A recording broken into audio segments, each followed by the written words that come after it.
Baiklah, Assalamualaikum warahmatullahi wabarakatuh. Perkenalkan, nama saya Zurahma, BP 1910-842229 dari jurusan Administrasi Publik Universitas Andalas.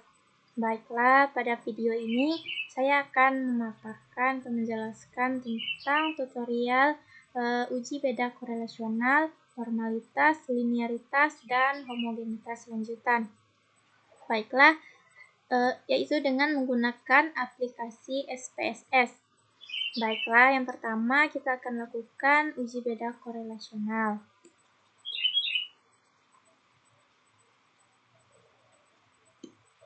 Nah, di sini saya sudah buka aplikasi SPSS-nya. Pada bagian kiri ini adalah aplikasi SPSS, dan ini contoh tabulasi data yang saya gunakan dengan minat sebagai variabel X dan prestasi sebagai variabel Y.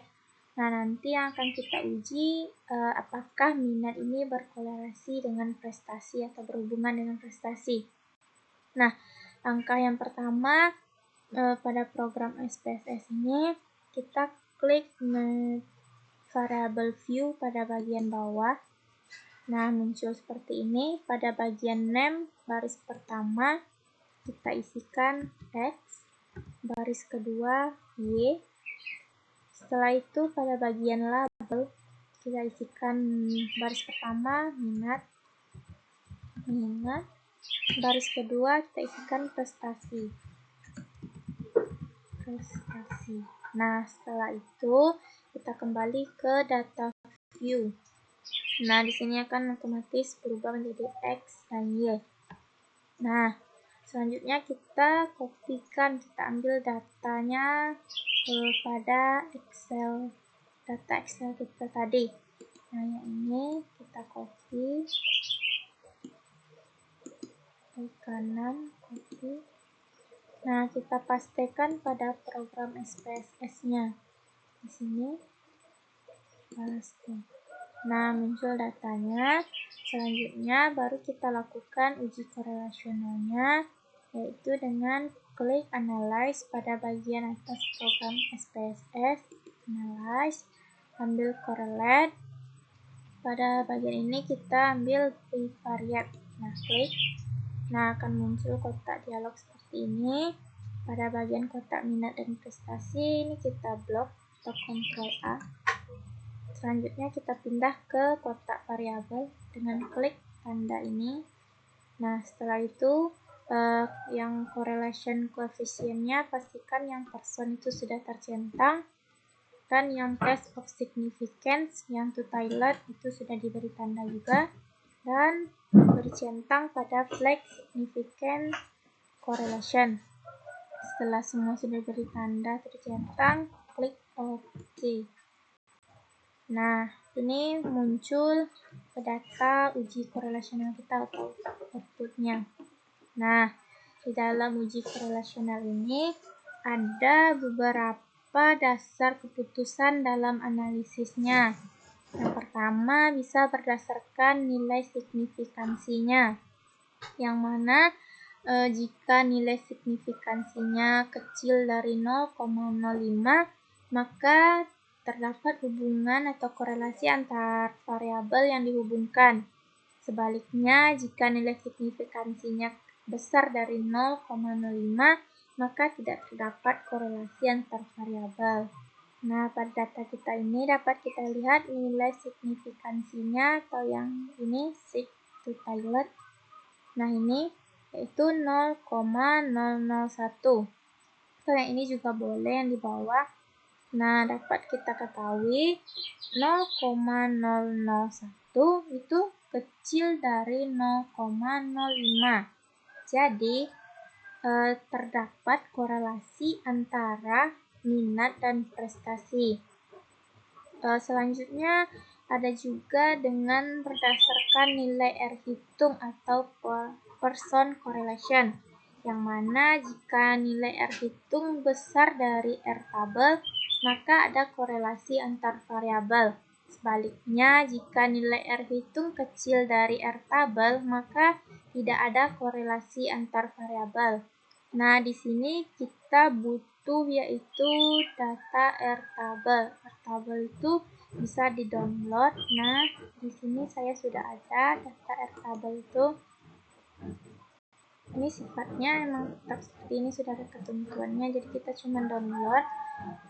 Nah, di sini dalam menentukan Airtable ini kita akan menggunakan signifikansi 5% ya. Nah, kita tentukan jumlah data kita tadi kan ada 12. Nah, ini 12 jumlah datanya atau respondennya. Nah, kembali lagi. Nah, di sini ini 12 dan signifikansi yang 5%. Berarti Airtable-nya yaitu 0,576. Nah, sedangkan person correlation data kita adalah 0,837. Jadi, dapat kita pahami bahwa 0,837 besar dari 0,576.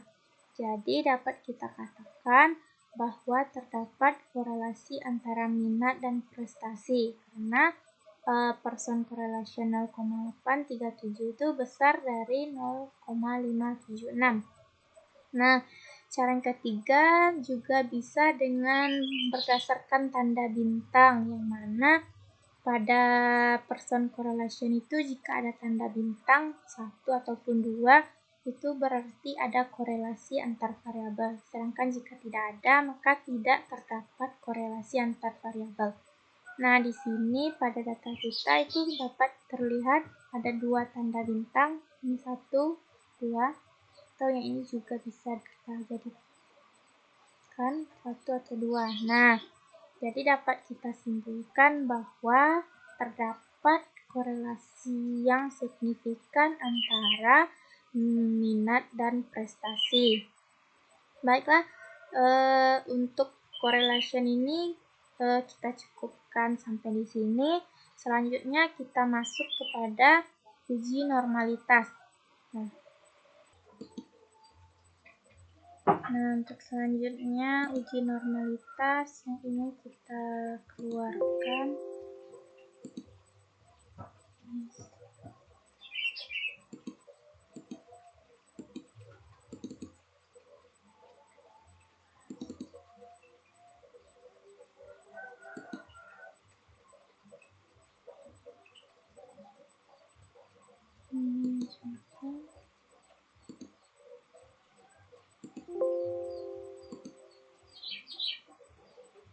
Nah, kembali kita buka program SPSS-nya atau aplikasi SPSS-nya.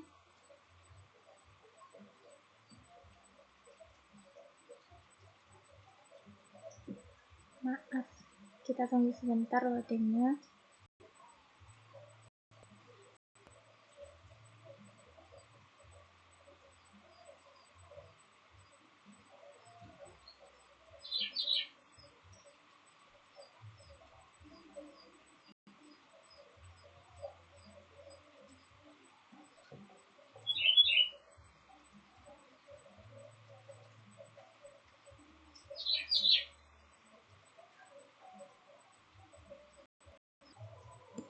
Nah, ini sudah terbuka program SPSS-nya.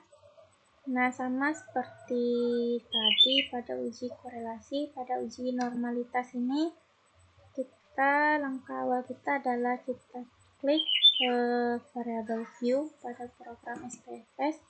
Nah, muncul seperti ini. Pada bagian name baris pertama, kita isi X, baris kedua Y, Y, dan pada label pada baris pertama minat, yang kedua kita isikan prestasi.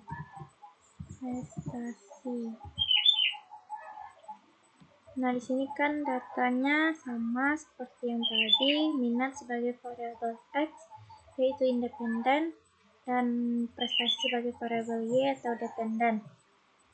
Nah, setelah ini sudah diisikan, kita kembali ke data view. Nah, selanjutnya kita kopikan data kita ke sini. Kita ambil pada tabulasi data Excel kita. Nah, yang ini kita copy.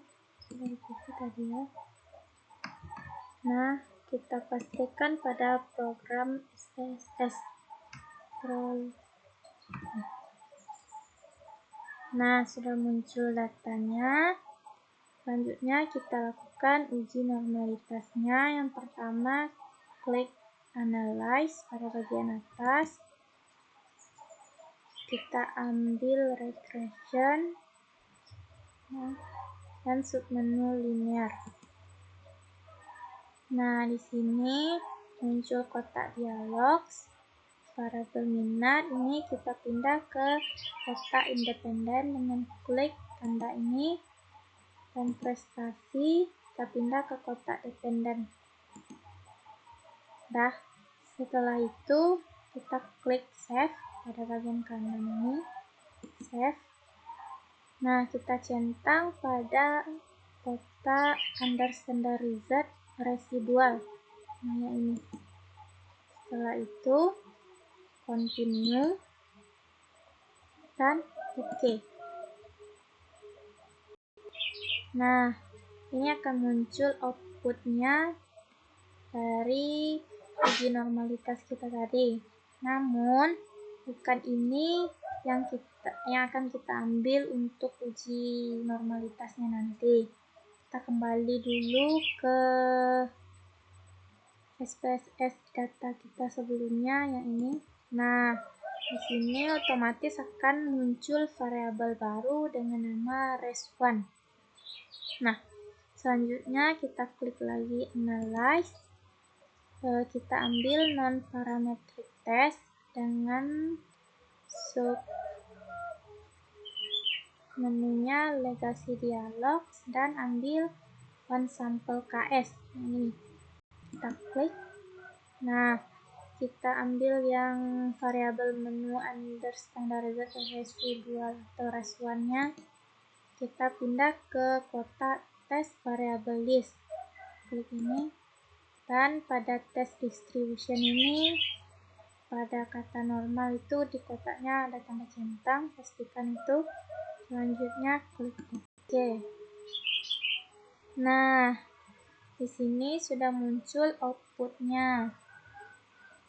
Nah, di sini kita akan lakukan uji normalitasnya.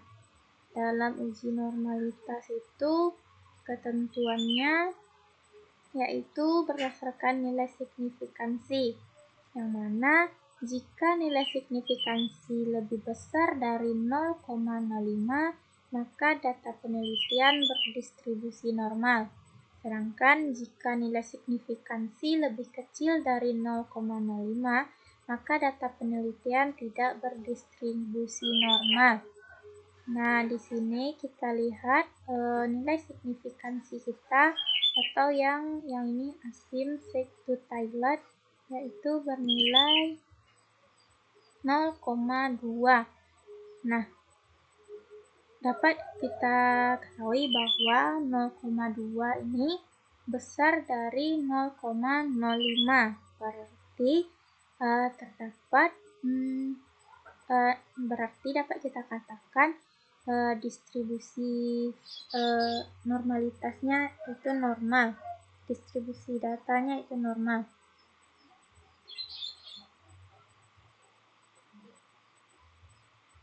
Nah, atau data kita ini berdistribusi normal. Nah, selanjutnya kita masuk kepada uji linearitas. Nah, selanjutnya ini kita akan melakukan uji linearitas.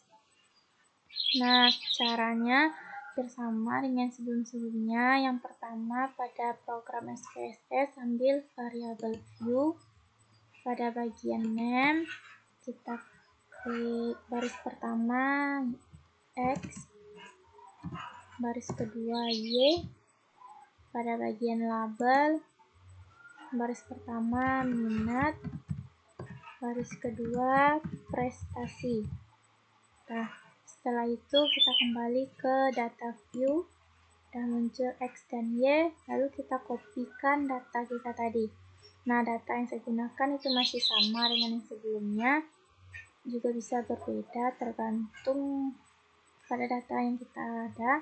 Nah, di sini kita copy data yang ini kembali. Kita copy dan kita pastikan pada program SPSS-nya. Sudah. Nah, muncul. Selanjutnya kita klik Analyze pada bagian atas SPSS. Dan di sini kita ambil compare means.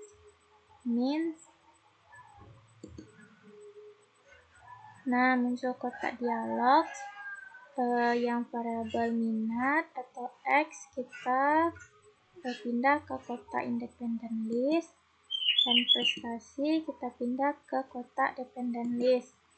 Selanjutnya klik option pada bagian atas ini. Option kita centang yang test for linearity. Setelah itu continue dan klik OK. Nah, ini muncul output data kita untuk uji linearitasnya. Yang kita perhatikan cukup pada tabel ini saja, ANOVA tabel. Nah, dalam uji linearitas ini ketentuannya yang pertama berdasarkan nilai signifikansi, yang mana jika dari output diperoleh nilai deviation from linearity itu atau nilai signifikansinya lebih besar dari 0,05, maka dapat dikatakan terdapat hubungan linear secara signifikan antara variabel yang kita ambil.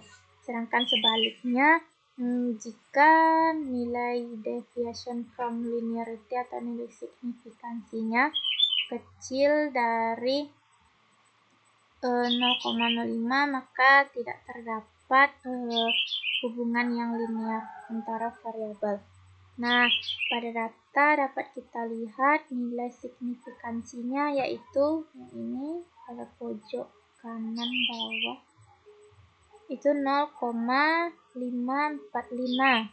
Nah, dapat kita katakan bahwa 0,0545 itu besar dari 0,05.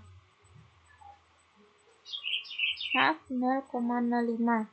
Jadi, dapat disimpulkan terdapat hubungan yang linear antara variabel minat dan prestasi karena 0,545 lebih besar dari 0,05.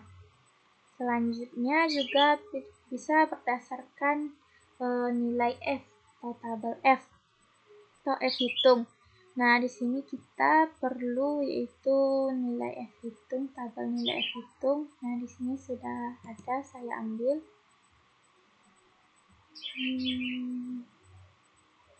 Ini.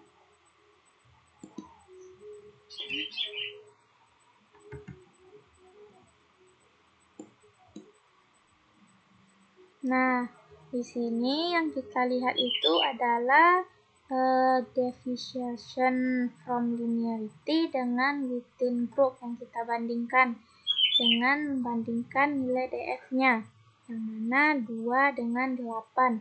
Nah, kan sudah dapat itu DF-nya 2 banding 8, maka pada nilai tabel F-nya nilai F-nya kita ambil 2 dan 8. Berarti yang ini 2 dan 8, berarti ini ya 2 dan 8. Nah, dapat kita lihat berarti nilai F-nya yaitu 4,46. Nah, ketentuannya yaitu jika nilai F hitungnya kecil dari F tabel, maka dapat disimpulkan bahwa ada hubungan yang linear secara signifikan antara variabel. Sedangkan jika nilai F hitung itu besar dari F tabel, maka hubungannya tidak linear antara variabel. Nah, di sini dapat kita lihat bahwa nilai F hitungnya ini. Nah, di sini dapat kita lihat bahwa nilai F hitungnya, nah yang ini 0,656, yaitu kecil dari nilai F tabel 4,46. Maka dapat disimpulkan bahwa terdapat hubungan linear antara variabel minat dan prestasi. Nah, sekian yang untuk uji linearitas. Selanjutnya kita masuk kepada uji homogenitas lanjutan. Baiklah, selanjutnya kita masuk kepada uji homogenitas lanjutan. Nah, di sini datanya yaitu saya ambil berdasarkan hasil belajar matematika kelas A dan kelas B. Dalam uji homogenitas ini perlu adanya pengkodean, yang mana di sini 1 untuk kode kelas A dan 2 untuk kode kelas B. Jumlah datanya yaitu 22. Nah, langkah pertama pada program SPSS kita masuk ke variable view.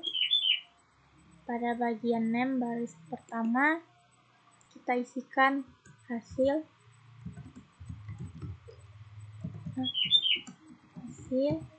baris kedua yaitu kelas. Nah, pada bagian label baris pertama yaitu hasil belajar matematika.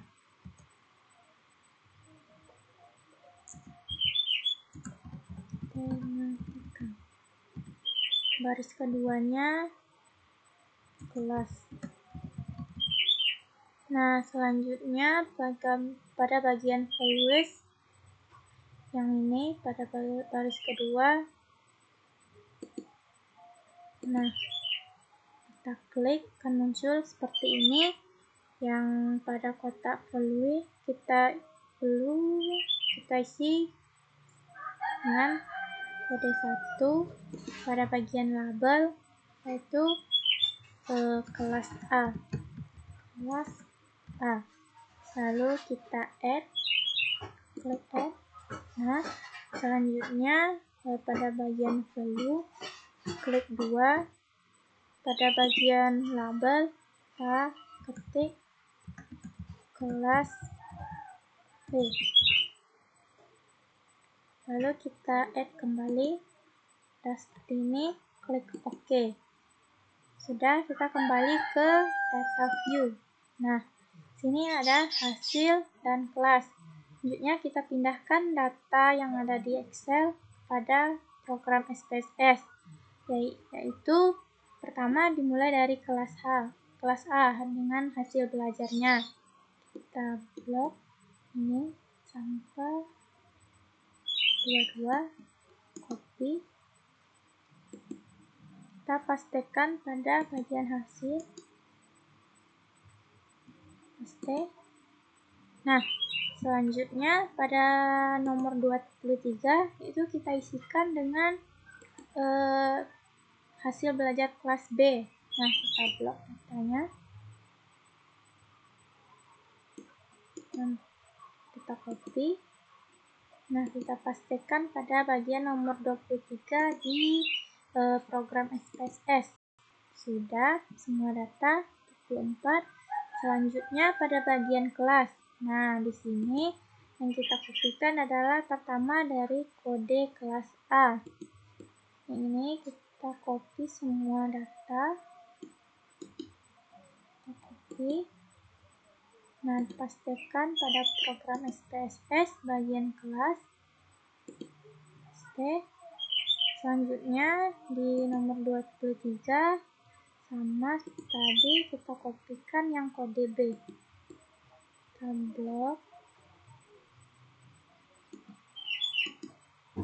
Copy. Lalu kita pastikan pada program SPSS.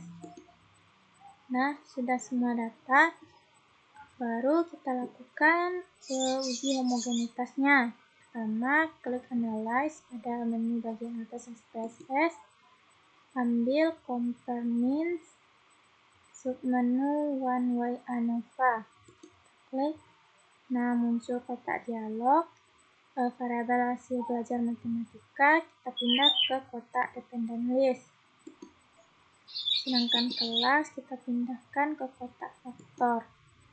Selanjutnya kita klik Option. Nah, di sini kita centang homogenitas atau homogeneity of variance test karena kita akan mencari uji homogenitasnya. Kita centang. Selanjutnya klik Continue dan klik OK. Nah, di sini sudah muncul output dari data kita, yaitu one way-nya. Ada di sini test of homogeneity of variance dan ANOVA. Nah, ketentuan dalam pengambilan keputusan uji homogeneity ini adalah uji homogenitas ini yang mana jika nilai signifikansi atau sig kecil dari 0,05 maka dikatakan bahwa varians dari dua atau lebih kelompok populasi data adalah tidak sama atau tidak homogen. Sedangkan jika nilai signifikansi atau sig besar dari 0,05 maka dikatakan bahwa varians dari dua atau lebih kelompok populasi data adalah sama. Nah, berdasarkan data kita lihat yang paling atas ini signifikansinya adalah 0,071. Berarti 0,071 itu besar dari 0,05. Berarti dapat kita simpulkan bahwa varians dari kelas A itu populasi dari kelas A dan B dari hasil nilai matematikanya adalah sama atau homogen karena signifikansi 0,071 itu besar dari 0,05. Nah, sekian dari uji homogenitas ini.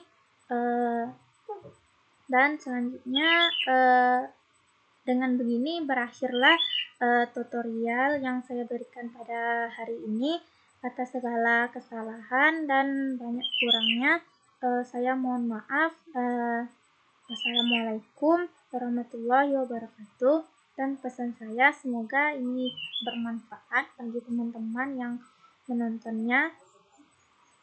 Baiklah, sekian, terima kasih. Assalamualaikum warahmatullahi wabarakatuh.